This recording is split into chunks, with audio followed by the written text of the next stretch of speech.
Yo, today's July 15th. It is, I don't even know what time it is. Oh, I got to watch on. It's 1:37 p.m. So I'm going to the gym. Not that that's a big deal for most people, but today's one of my boys' birthdays. So I figured I'd do something positive. Got him a water thing, water jug. And I got him a t-shirt from Under Armour. I'm not a big fan of The Rock, but you know, it is what it is. So I figured put that in the bottle. And since we're at the gym and we all about eating healthy for the most part, I don't always eat that healthy. I figured get some cake bars. Sorry, I ripped the cover already. Birthday cake. And throw them in there, bro. Style them up. Style them up. I don't know why I do such nice things, but you know what? It feels good to the heart. So, I mean, if that's the least I could do is share good vibes, then fuck it. Share good vibes. Don't do things with expectations. Do things because that's the right thing to do. And that's all I care about. So, I am... Alright, that's as many as I could fit in there. So, bang, bang. Bang, bang. I got a few bars left, and I'm making a mess in here. But this is, I'm a mess, bro. My pre-workout's kicking in. Look at that. Gift receipt, shirt. Let's roll. It's a birthday gift, Papo. Now let's go.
Yo, today is July 18th.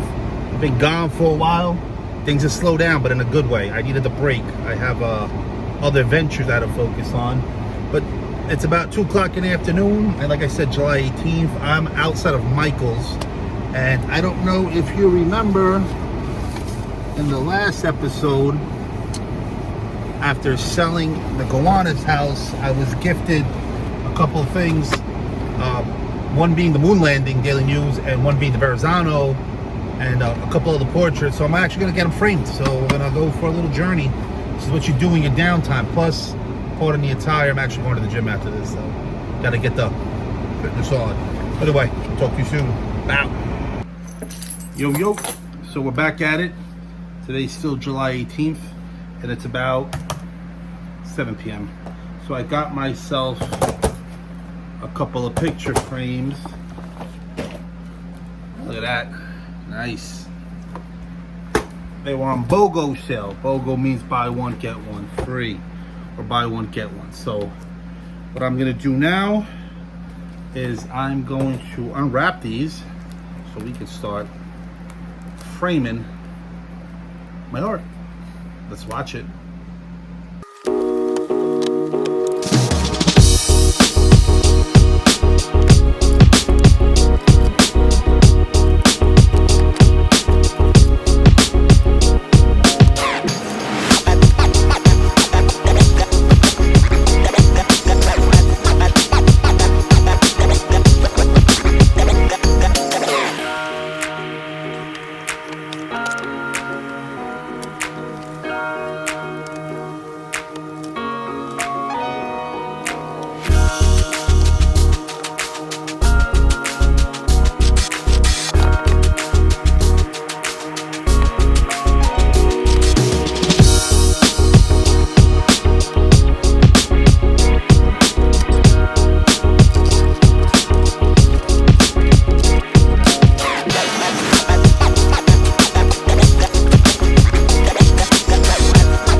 So here we are, July 20th, quarter to 3. I'm in Dyker Heights. The house is in contract, so we're looking to close sometime in September. So being this is the first listing I've ever had where I had to buy an open house sign or a for sale sign, guess what I get to buy now? In contract. So I'm gonna put this up and hopefully actually lets people know that I mean business and I'm here to sell. So enjoy the video. Later.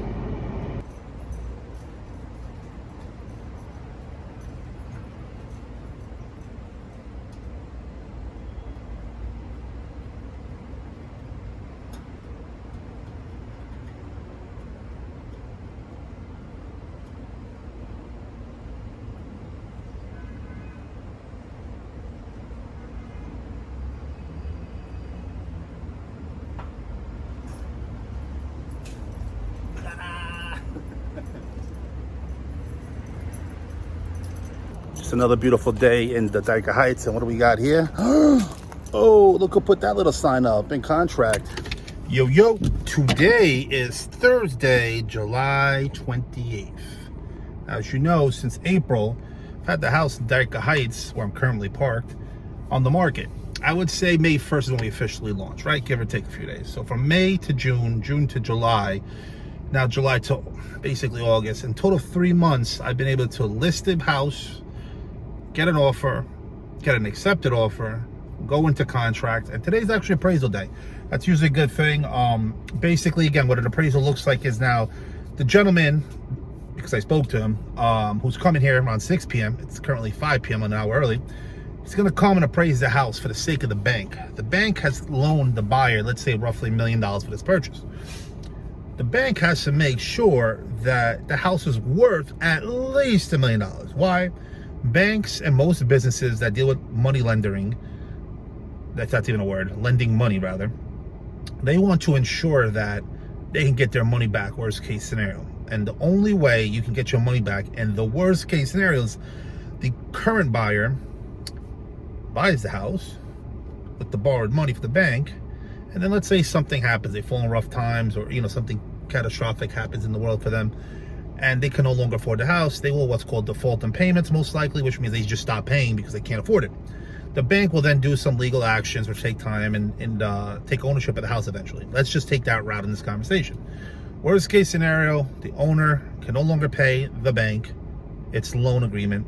The bank has to repossess the house and wants to unload the house for at least what's left of the mortgage.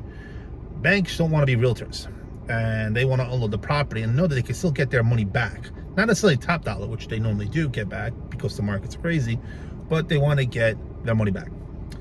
So that's why the appraiser comes in. He comes in, he looks at things, he looks at foundation, square footage, location, what things have sold. He will do his own CMAs. I normally will provide CMAs. I've noticed that appraisers lately don't require them, don't want them. They do it on their own. I'm like, yo, kudos to you. I just say I could email you one because why carry the paperwork? But basically an appraiser will do a CMA, comparative market analysis, see what's sold in the neighborhood. Like I said, things are sold between 1.5 and 1.6. If I know that houses are selling for $1.5 million and I'm lending you $1 million, that means I can still get my money back in this house. It's kind of what the bank's looking at.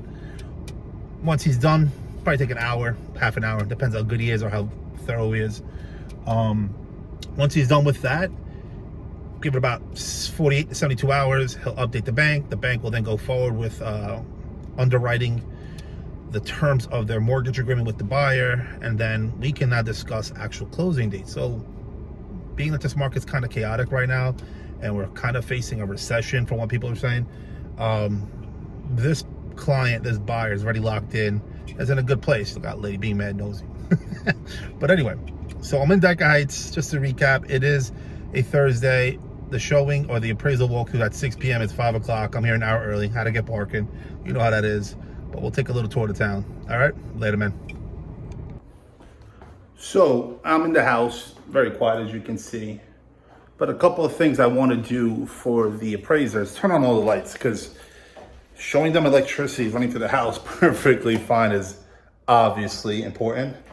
Plus, anything that's staying in the house that's electrical, as far as like AC units and so forth, you want to put on. I mean, you just want to be proactive. You want this to be as seamless as possible and let them know that every single light in every single place works. Refrigerator works. sinks have running water. You know, they'll literally do this. Then they want the heat. Then they want the cold. Then they do all that. Then they turn on the stove. They'll play with the buttons. They'll finagle everything. That's what appraisers will do sometimes. Some don't, some do. I've seen it on both scales, so it is what it is. But we'll go from there. I like to always walk the house and make sure everything's turned on. I'm prepared for the appraiser. Luckily, my tenant, I've been beating him up lately upstairs. But I had to tell him, yo, appraiser's here. This is getting real.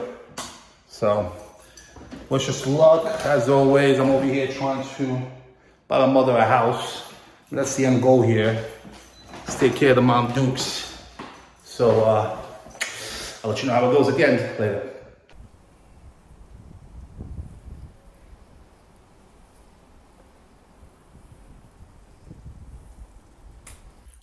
All right. So it's about 6:20. Just like that, guy came in, saw the entire house. I was outside for an hour talking to the neighbors and the tenant upstairs. Looks like it went well. No questions asked. Now all my open house stuff, I'm bringing home with me because you know what? I don't think I'm gonna need it again. So that's a good sign, right? Right? Anyway, that's all I got for you for this episode. Next episode, I got a couple surprises, a couple travels, a couple travel updates, etc. But we'll take you from there later. Ice in the winter, I sell fire in hell. I am a hustler, baby. I sell water to a